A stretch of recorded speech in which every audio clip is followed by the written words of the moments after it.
Saudação a todos, meu nome é Marco Aurélio Brasil Lima e o trabalho que eu submeti ao 10º Seminário de Integração, Fé, Ensino e Aprendizagem do NASP tem como título Direitos Humanos sob uma perspectiva ampliada.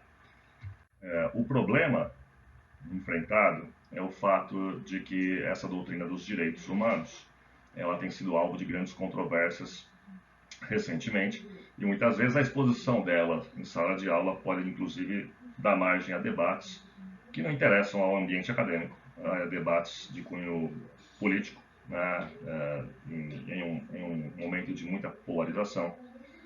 E a dúvida que fica, né, de como apresentar esse tema é que os direitos humanos eles têm sido enfrentados, eles têm sido apresentados como uma conquista civilizatória, ou algumas pessoas advogam a ideia de que, na verdade, ele é um instrumento de degradação da sociedade. É uma forma de defender pessoas que não devem ser defendidas ou proteger coisas que não devem ser protegidas. A forma como nós apresentamos o tema, que tem sido o método proposto, é apresentar essa doutrina dos direitos humanos mostrando as suas profundas raízes judaico-cristãs. E para isso a gente começa voltando ao ambiente da antiguidade, mostrando como que era a mentalidade reinante no período em que a nação hebraica apareceu, como essa multiplicidade de deuses atuando em espaços geográficos circunscritos levava à desumanização do outro, e como a nação hebraica, né, com a doutrina da criação, conforme registrada no Gênesis, ela apresentou uma visão completamente radical, nova, para a antropologia. Quem é o homem? Segundo essa nação monoteísta, o homem foi criado à imagem e semelhança de Deus. E o que há de radical nisso é que quem foi criado à imagem e semelhança de Deus foi o homem, né? O homem e a mulher, e não o hebreu, não o povo, né, que reconhece o Deus Criador como seu Deus. Deus criou a todos iguais. Essa ideia radical ela tem sido alvo de grandes controvérsias ao longo da história inteira. Então a gente vê reflexos dessa percepção, desse insight, vamos dizer assim, na lei hebraica. A lei hebraica ela estabelece ali o dia do jubileu, né? Ela ordena o respeito ao órfão, ao estrangeiro, à viúva, e orientações para que as pessoas não colham toda a sua plantação, deixem para os pobres da terra sempre. Tudo isso são reflexos dessa ideia de que o ser humano ele foi criado à imagem e semelhança de Deus e merece respeito, merece dignidade.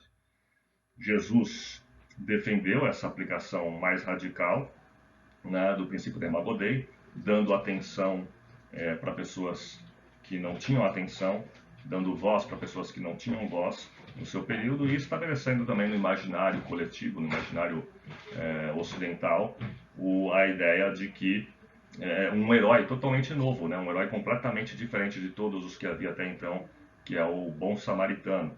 Né? Então Jesus pegou a ideia da Imago Dei e aplicou, levando às últimas consequências.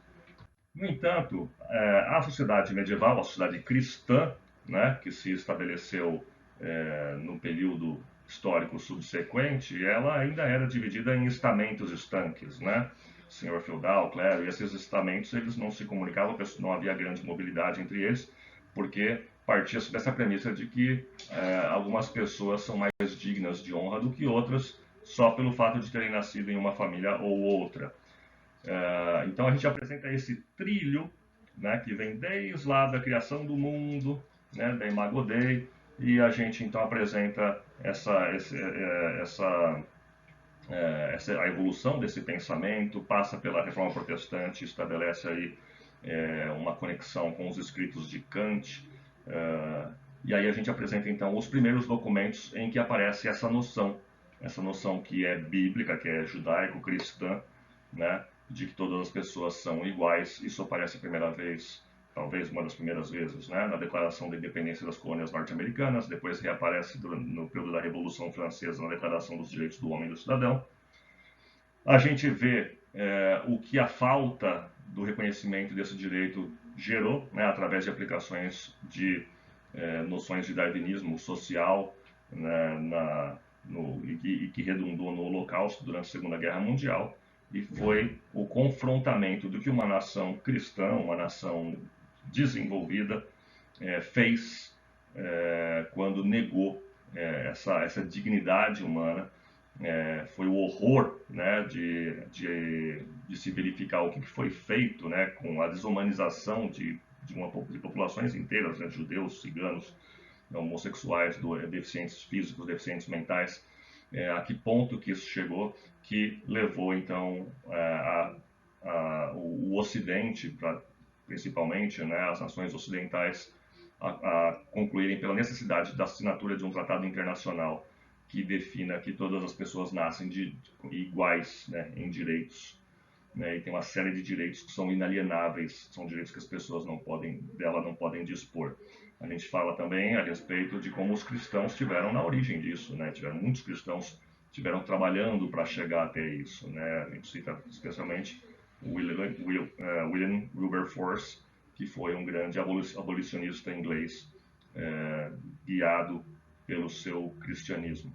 Então, essa foi a forma de enfrentar o problema apresentado.